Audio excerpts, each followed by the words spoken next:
அன்பர்களே, இந்த பதிவில் நாம் சிவம், சிவன், மகா சிவராத்திரி இரகசியமும் மனித உடலில் வாயுவின் பங்கும் என்பது பற்றி பார்ப்போம்.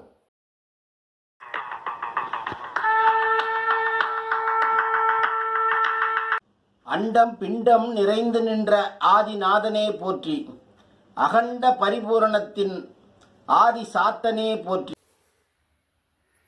நமது எந்த ஒரு செயலுக்கும் உருவம் வேண்டும். அந்த உருவத்தை கொடுப்பதற்கு தசை முக்கியம். தசைக்கு ஆதாரமாய் இருப்பது நீத்துர்ச வாயு, அதாவது நைட்ரஜன் வாயு.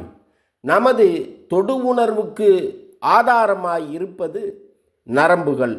ஐம்பூத கொள்கைப்படி தொடு உணர்வுக்கு ஆதாரமாய் இருப்பது வாயு. ஆகவே தசைகள், நரம்புகள் ஆகிய செயல்களுக்கு ஆதாரமாய் இருப்பது வாயு. ஆக சுருங்கச் சொன்னால் இயக்கத்திற்கு ஆதாரமாய் இருப்பது வாயு. ஒரு குழந்தை பால் குடிக்கும் போதும், பெரியவர்கள் நீர் பருகும் போதும், எந்த ஒரு உணவையும் மெல்லுவதற்கு வாய் அசைவுறும் போதும், பின்பு அவ்வுணவை விழுங்குவதற்கும் துணையாய் இருப்பது வாயு. விழுங்கப்பட்ட உணவு குழல் வழியாக கீழ்நோக்கி அவை அசைவுகளால் தள்ளப்படுவதற்கும், அவ்வாறு விழுங்கப்பட்ட உணவை இரைப்பை தன் தசைகளால் புரட்டுவதற்கும் ஆதாரம் வாயு. கை, கால், வாய், எருவாய், கருவாய் ஆகியவை செயல்படும் கருவிகள். ஆதலால் அவை கண்மேந்திரியங்கள் என பெயர் பெற்றன. இவை செயல்படுவதற்கு ஆதாரமாய் இருப்பதும் வாயு. கைகளும் கால்களும் தசை நரம்புகளால் ஆக்கப்பட்டு அதிகம் செயல் புரியும் வாய்ப்பை பெற்றதாலேயே அவை வாயுவின் கூறாக சித்த மருத்துவத்தில் சித்தர்களால் கூறப்படுகின்றன. ஒருவரது வாயிலிருந்து ஓசையொலி பிறப்பது வாயுவினால்தான்.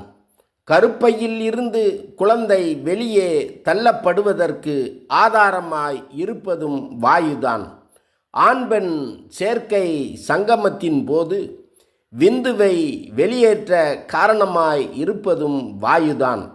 ஆண் பெண் சங்கமத்தின் போது உண்டாகும் ஸ்பரிச இன்பத்தை உடல் முழுவதும் பரப்ப காரணமாய் இருப்பதும் வாயுதான்.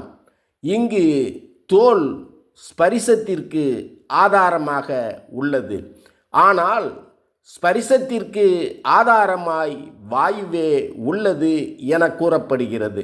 மலத்தை கழிப்பதும், சிறுநீரை குருதியில் இருந்து பிரிப்பதும், அதை நீர்ப்பையில் நிரப்புவதும், பின்னர் நீர்வாகியின் வாயிலாக அதனை வெளியேற்றுவதும் வாயுதான். இதயம், நுரையீரல், விதானம் ஆகியவை இயங்குவதற்கு ஆதாரமாய் இருப்பது வாயுதான். உடல் குருதியின் சுற்றோட்டத்திற்கு துணை புரிவதும் வாயுதான். விழுங்கப்பட்ட உணவு வயிற்றில் இருந்து குடலுக்கு தள்ளப்படுவதும், மீண்டும் அங்கிருந்து கழிவு பொருளாக வெளியேற்றப்படுவதற்கும் காரணமாய் இருப்பதும் வாயுதான். ஆகவே பிறந்த ஒரு குழந்தையின் முதல் இயக்கத்திலிருந்து ஆரம்பமாகும் வாயுவின் இயக்கம் அக்குழந்தையின் அன்றாட ஒவ்வொரு இயக்கத்திற்கும் காரணமாய் உள்ளது. ஆகவே இயக்கத்திற்கு ஆதாரமான வாயுவும் அது செயல்படும் இடமாகிய வெளியும் ஆகிய இரண்டும் சேர்ந்ததே வாதம் என்ற தத்துவமாகும். இதை வேறு விதமாக சொல்ல வேண்டும் எனில், பிராணவாயு இல்லாமல், அதாவது ஆக்சிஜன் இல்லாமல் எந்த உயிரினமும் வாழ முடியாது. நீர் இல்லாமல் எந்த உயிரினமும் தனது உணவை செரிக்கச் செய்து கழிவு பொருட்களை வெளியேற்ற இயலாது. ஒளியும் வெப்பமும் உயிர் வேதியியல் மாற்றத்திற்கு இன்றியமையாதவை. இவ்வாறான காற்று, நெருப்பு, நீர் இம்மூன்றின் சக்தியைத்தான் நாம் சிவம் என்கிறோம். மேலும் மண்ணின் கூறுடைய மறுமையில்லாமல் உயிரினத்திற்கும் உருவம் கிடையாது. இவை எல்லாவற்றிற்கும் மூல காரணம் அண்டவெளியில் பரவியுள்ள வாயு.